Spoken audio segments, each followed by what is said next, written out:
What is up, guys? Just got back from my morning run with the dog, so if I look a bit sweaty, I've had my breakfast. I've had the same breakfast for like 2 years now, just a slice of melon. I buy a watermelon, cut it into 4, and that's what I have for my breakfast. And if I'm a little bit more hungry, I'll have a few blueberries as well.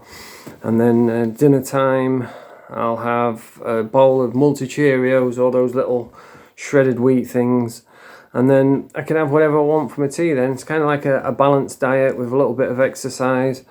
And then when I get off this last little bit of buprenorphine, I'll be ready to get into whatever job, whatever work that I'm going to get into. So just preparing the body and the mind. So what we're going to talk about today, we're not going to go on about Murph anymore, the angry little midget. There's no point. I've already exposed him for what he is, which is a 4'2", on a good day, little house thief. You know, he stole his house off his brother, stole his TV off him as well. You know, he does the same video every day. He's even stealing content now. Like, I'll do a video which is quite funny, interesting, entertaining, witty banter, and then he'll just do a video, play my video, get dressed up in all his silly little clothes and his children's outfits, and then just flop about saying, you get me, degenerate, and that's it. That's all he does every single day. So it's like, what's the point? You know, there's nothing coming back. So yeah, there's nothing more to gain from ribbing Murphy, and I'm starting to feel a little bit sorry for him, because I mean, the guy's, you can see he's the loneliest man in the world. He ain't got a friend to talk to. He has to pay people to be his friend. He has to go and meet up with other little weirdos up to YouTube like Charlie Play. So I'll leave you with this, Murph. Right, if you ever decide to start doing some good content, pull your son out of the sewers, then let me know. I'll try and help you out. You know, smarten yourself up, jump in the shower, drink some water, because you're looking a bit dehydrated, you look a bit smelly. So get your hair cut, shave your beard, get some nice clothes, smarten your son up, come and work for me. I'll find something for you to do. Mind you, well, you can just stick you in the garden searching truffles. Fucking, I can just imagine him now running around on all fours like a truffle pig, like, you get me, degenerate, sporadic, smack it. So yeah, if you ever feel like getting your son out of the sewers, come smarten your son up, come and work for me, we'll stick you in the garden, you can be a truffle pig. But we're going to leave him alone now. So moving forward, with him keep going on about smackheads and smack rats, it started having me thinking about the last time that I used heroin, which is a very long time ago. It must be like 6 years ago. The last time I did a detox, I wasn't on heroin. I was an alcoholic. I was on Valium, Xanax, pregabalin, gabapentin, and smoking crack every single day. But I wasn't on heroin. And when I did the detox, I did it cold. You all know my story. It nearly killed me. Oh, it was fucking treacherous. But let me tell you, you want to talk about fighting, man. That's a real fight. It is fighting against yourself, trying to get off. Just one of those is a challenge, and I fucking did all of them at once. It was absolutely horrific. But I got through it. But yeah, the last time I had heroin was, it's all a bit blurry because I was on so much Valium. I was on over 200 ml of Valium a day. And I was an alcoholic, so, you know, it's all a bit, it's all over the place. I can't remember bits, I can remember bits. But if I remember right, the last time I was a heroin addict was when I was working. I used to be a forklift driver. I was working fucking just long weeks, like 50-hour weeks. And plus I would work on Saturdays as well. That's pretty much all I did. And I ended up with loads of money in the bank. And I ended up having a bit of a relapse. I was using heroin because I had enough money to do it, but I was like going into the toilets all the time, smoking heroin while I was at work, so that wasn't good. And I went to fucking Butlins as well. It's just mental. One of my mates, whilst I was an addict, because what I used to do is I'd go to work, I would leave money with him, and he would like buy like an 8th of gear from it, and I'd get back from work, go and pick the gear up, you know, he'd take a little bit out for himself, and he got a big payout from somewhere. I think like his mum died or something, and he ended up with like a big old payout, something like 200 grand, and he wanted to go on like a little weekend away to Butlins, but he didn't have no mates because he was an addict, and so he didn't have no one to go with. So he asked me, he says, "Do you want to go? I'll pay for everything." I was like, fucking hell, why not? You know, it'd be stupid not to. So I booked the weekend off work, and then I went off to this Butlins weekend. But you can't really enjoy it, you know. It was one of those fancy dress weekends with the retro bands from the 70s, I think, or the 80s. And I couldn't really enjoy it because I was a heroin addict. So all I wanted to do was really smoke heroin. Although the first night I did go out, I did a couple beers. And, the first night I went there, I fucking forgot about this. I met 2 lasses because I think he was having a dig in the apartment or chalet, whatever you call it. So I thought, I'll go and have a few beers, have a look around, you know, get my bearings. And I ended up on the dance floor having a few beers, and these 2 women came up to me. And they was like, you know, dancing with me and gyrating on me. I was like, fuck, this is alright. And they wanted to come back to the apartment. And they were on about having a threesome, and I was like, fucking hell, this is bang on. And I said, we'll go to yours then. And they was like, no, I can't remember why, but we couldn't go to theirs. And I said, well, come on then, we'll go to mine. And we've gone back to the apartment. We've walked in with these 2 women, you know, and opened the door, and he's fucking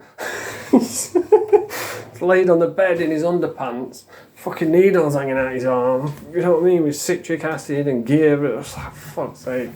You know, we walked in, they looked up, and he went, oh, fuck this. And then they just fucked off. Oh, fuck's sake, well, there's that gone, isn't it? But, yeah, after that night, you know, we sat down, smoking gear. We had fucking loads of gear, and he brought a load of Valium as well, and so just pretty much spent the entire weekend just sat smoking gear in the room. And then we went to the town and got some crack, and it was like, didn't enjoy it at all. Couldn't even enjoy the food because you've not really got any appetite. You can only really eat sweet things, so we just went down for the food and just got a load of cakes and fucking gatos and that. So yeah, that was the Butlins weekend. Didn't really enjoy it. And then on the way back, we nearly had a crash because he was off his head on Valium, and we was going around this roundabout, and he was like dozing off, and we was flying, and we was just going to go into the back of a car. We fucking, you know, grabbed it, and we screeched out, just missed this fucking car. I was like, bro, you got to sober yourself up. And we finally got home, but didn't enjoy it at all. I don't even know what bands were on. Couldn't tell you. We just ended up smoking fucking crack and heroin in a chalet in Butlins. I think it was Skegness, I'm not too sure. But I did go again, a proper one this time with my mates. And we went on one of those fancy dress. That's where this jewellery comes from the fancy dress for the Run DMC costume. Because that's who I went as, Run DMC. My mate went as Bane. He was a big fucking massive dude with a Bane mask on. And it was another one of those fancy dress weekends, like I think it was the 80s ones. But as usual, I don't think I was on heroin then. I think I was on just Valium, and I was smoking crack, but I didn't take any with me. So I went there. We had a lot better time, but as usual, what I do, get too drunk, too valleyed up, and I just ended up fucking wandering off in a drunken state. And I think, if I remember right, I found a room that was playing old rave music, and DJ Slipmat was on, so I just ended up staying in that room, just bouncing on off my head. I remember a woman came up to me, because I had all this bling on. I was dressed as a Run DMC guy, you know, with a hat, so the Adidas on, all Adidas, and the pretend fake gold on. And I was on the dance floor, and she came up, and she was dancing around me, you know, gyrating on me, and I was like, fucking hell, this is alright. And then she came right up, you know, and she grabbed that. And she must have thought it was real. And she went through it and then just fucked off. I thought she must have thought I was like a proper pimp or something, all blinged out. Must have been after me money. And then she found out it was plastic. I didn't have no money. So yeah, we did go again, and it was a lot better that time. We had a good weekend. I do regret the first time going with my mate, you know, we didn't have fun at all. But then the second time we went, it was pretty good. So yeah, and I ended up back on the heroin, but I was working full time, and that is the last time I did a heroin detox. And I remember booking the weekend away because I was going into the toilet every 2 minutes, driving a forklift or gouching out. I thought, I've got to get clean, so I booked like a weekend away, and I was going to switch over to the subbies, and it takes about a week for to get stable on the subbies, before you can start working again, especially working fucking 50-hour weeks. So I remember I was so determined. Again, it's with the mental strength. I was so determined. I just clicked in my head, and I just said, you know what, fuck this. I'm getting clean this time, definitely. And I still had, I think I had an 1/8 of gear in a bag, and I'd smoked some of it. And I just banged it on the side, and I said, this is going to be a true test of your fucking metal, I'm going to put that gear there, right, and I'm going to detox and switch to subby for the next week, and I'm not going to touch that gear. This is a test of strength, mental strength. And I sat there, got onto the subbies. I was fucking rattling, I was ill, I was miserable. And I was, it was for about 2 or 3 days, and then I started getting stable on the Subutex, started feeling better, and I made it through, and then I was leveled out on the Subutex then.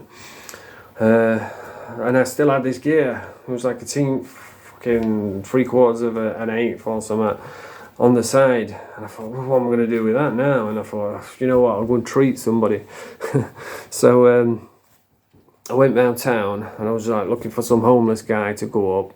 And I just found a kid, I think his name was Titch, if I remember right.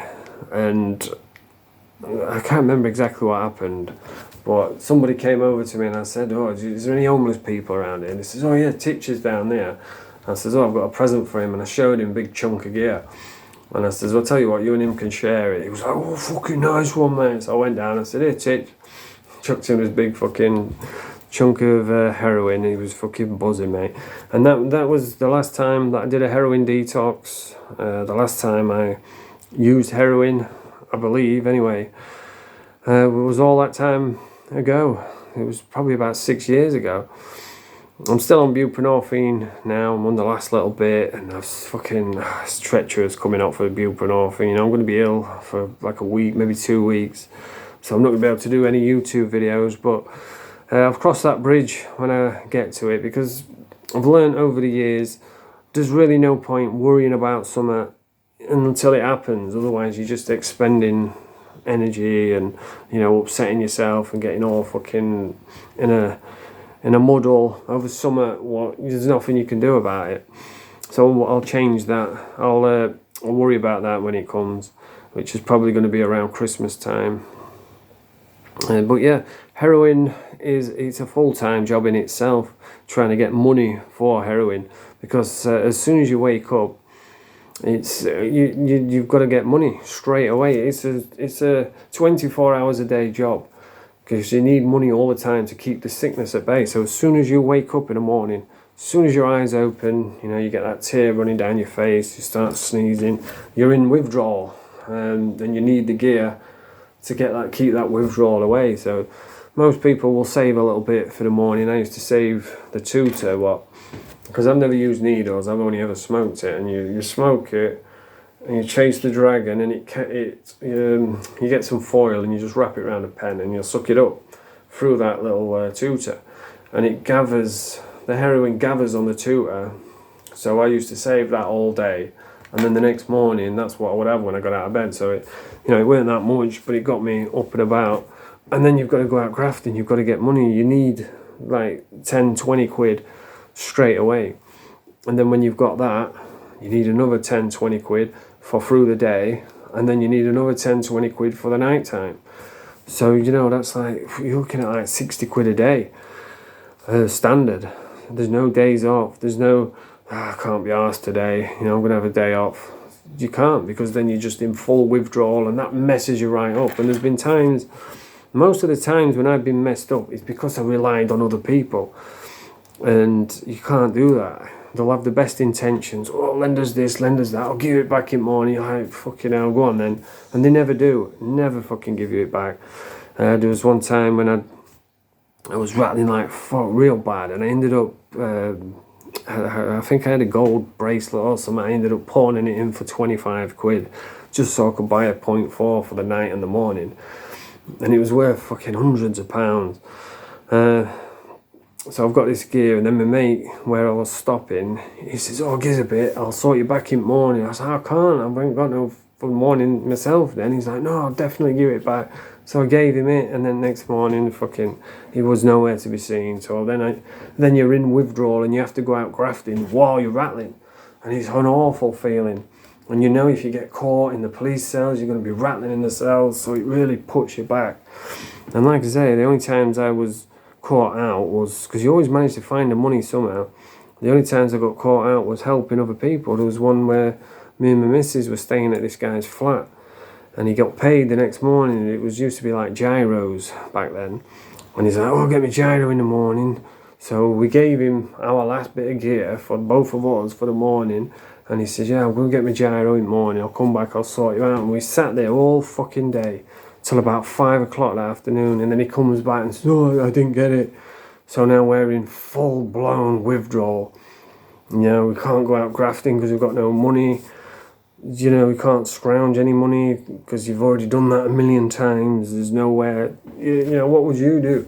If you're sat there, you're detoxing, you need 20 quid to get you out of the detox, where would you go? You can't ask your family, you can't ask your friends, you can't go to the bank, you can't, you know, you have to steal. And so imagine going out stealing where it feels like you've got the flu and you're sneezing and puking, and then you get caught and you've got to go and sit in the police. Oh, it's a fucking nightmare. Absolute nightmare. So that's what it's like, being a heroin addict. 24/7 grafting all the time, no days off. And you're just better off just not lending anybody anything. Just keep to yourself, do your own thing. And it was even worse for me because I was homeless, so I had to pay people to stay at their place. So if I'd go out, you know, I'd hit some office blocks, get a laptop or a computer screen or whatever, and I'd end up with like 50, 60 quid, and then I've got to give fucking 20 quid just for staying somewhere, or, you know, you have to share your stuff with them, so you're up against it even worse. And it's horrible when you've got nowhere to live. All you want to do is just, you know, just relax, put your feet up, have a boot, have a cup of tea, watch telly, but you can't because you've got nowhere to live. So you just trudge in the streets. I mean, you don't really know cold until you've been on the streets at 2 o'clock in the morning, it's snowing and you've got nowhere to go, and you're fucking soaking wet because of all the dew and the perspiration in the air, and you're trudging around and you're just like, fuck man, you walk past people's houses and you see them all happy and laughing, sat in their perfect little lives, and you're sat there with fuck all, nothing, lost everything. And when I say to people I've lost everything through addiction, I mean everything. Nothing left. It's took everything, and then when it's took everything, it takes more. It takes your liberty, so you end up in prison, and you know it's an awful feeling. You just want to sit down, have a decent, intelligent conversation with someone. It's weird the funny things that you miss when you're homeless, when you're a heroin addict. I remember being stood at the top of the flats one morning, or one night, I can't remember, and I was detoxing from drugs. We was waiting to score. And I remember just looking out at these flats because it was right up in the air, looking down, everybody's running about, and I'd be like, fuck man, you know, why is everybody else, they've got their own little lives, they're all going to work, going to school, going to college, and all these people, and I'm fucking stuck in this miserable hell of addiction, and I just can't get out, you know. And it's really lonely when you're a homeless addict. Like I say, you don't know loneliness until you're trudging the streets, and you just crave like little things like an intelligent conversation, not talking about drugs and addiction, or not talking about getting money, or, you know, not being around prostitutes and bums and fucking winos in the streets. You miss the little things, and all you just want to do is sit down, chill out, put your feet up and have a cup of tea, but you can't. But anyway, that's what it's like being a junkie, and that was the last time I actually did a heroin withdrawal. And the detox wasn't that bad, to be honest. It was like 2 or 3 days because of the Subutex, But that takes real mental strength of knowing that there's a bag of heroin there, and I could have had it at any minute, and I didn't. You know, that's how determined I was. And yeah, old Titch, he was loving it when I gave him a big chunk of heroin.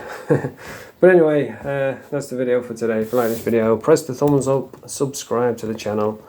Mange 2, YouTube, Mange 2.